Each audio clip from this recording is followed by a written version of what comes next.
आज से 112 साल पहले टाइटैनिक एक विशाल हिमखंड से टकरा गया। उस समय जहाज के अधिकांश लोग सोए हुए थे। हादसे के वक्त टाइटैनिक 41 किलोमीटर प्रति घंटे की रफ्तार से इंग्लैंड के साउथहैम्पटन से अमेरिका के न्यूयॉर्क की तरफ बढ़ रहा था और महज 3 घंटे के अंदर 14 और 15 अप्रैल 1912 की आधी रात में टाइटैनिक अटलांटिक महासागर की गहराई में समा गया। जिस जहाज के बारे में ये कहा जाता था कि ये कभी नहीं डूब सकता, वो महासागर की गहराई में हमेशा हमेशा के लिए डूब गया। इस हादसे में 1500 के करीब लोग भी मारे गए। इस घटना को दुनिया की सबसे बड़ी समुद्री घटना की सूची में प्रथम स्थान पर रखा गया है।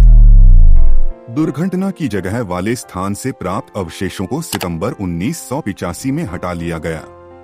दुर्घटना के बाद कनाडा से लगभग 600 किलोमीटर की दूरी पर 3843 मीटर की गहराई में ये जहाज एक दूसरे से करीब 800 मीटर दूर जाकर गिरे। इस दुर्घटना के इतने साल बाद भी आज भी ये रहस्य बना हुआ है। विशेषज्ञ आज भी इन रहस्यों को तलाशने की कोशिश कर रहे हैं। इस विशालकाय जहाज के बारे में कहा गया था कि ये जहाज कभी भी डूब नहीं सकता और यहाँ तक कहा गया था कि ईश्वर भी इसे डूबा नहीं सकता। कई विशेषज्ञों के लिहाज से देखे तो ये डिजाइन के आधार पर पहला जहाज था।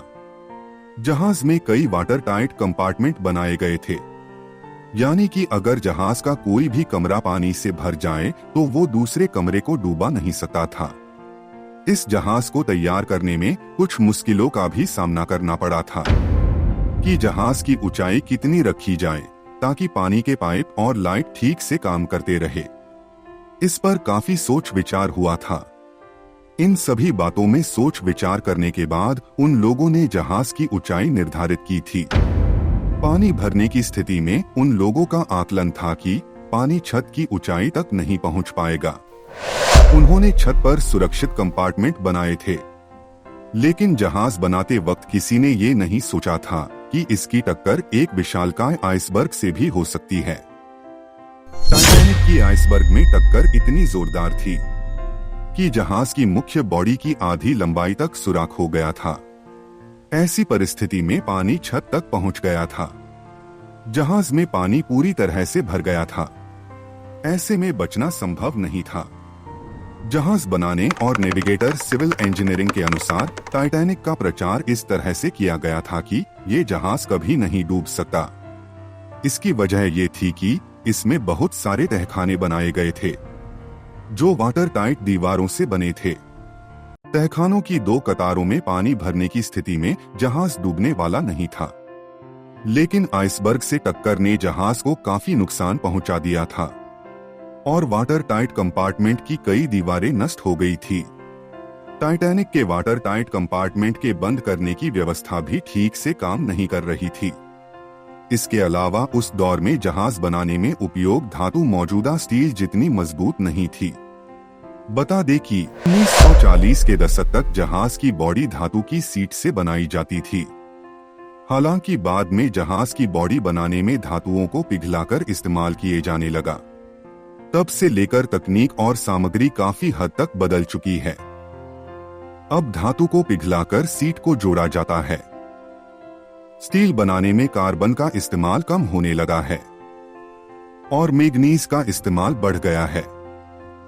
आज का स्टील बहुत ज्यादा मजबूत होता है।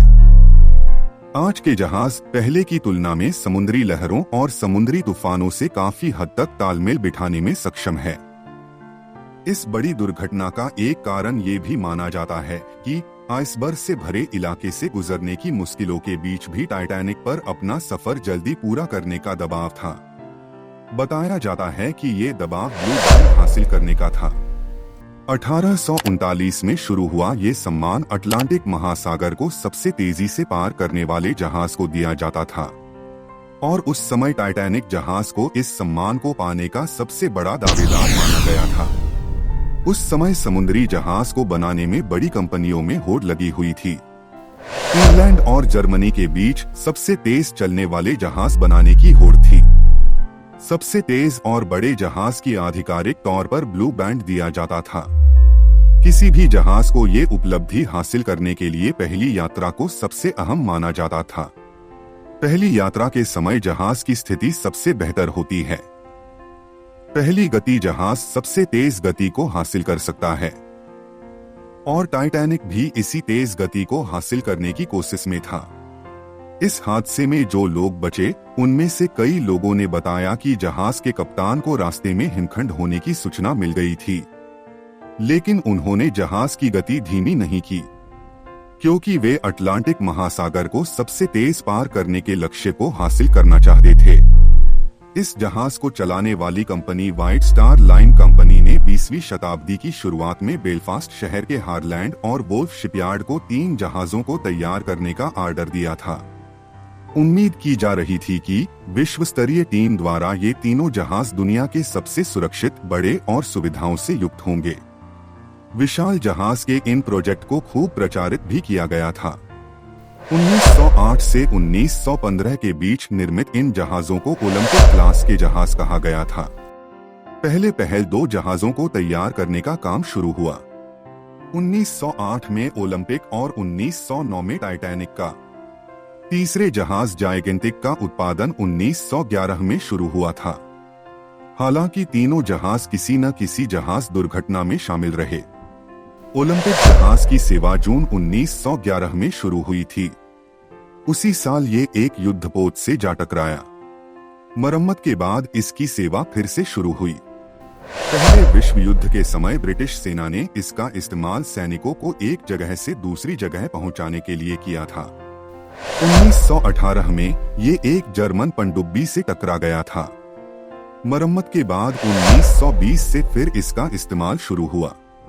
पुराने और भरोसेमंद माने जाने वाले इस जहाज का इस्तेमाल 1935 तक किया गया।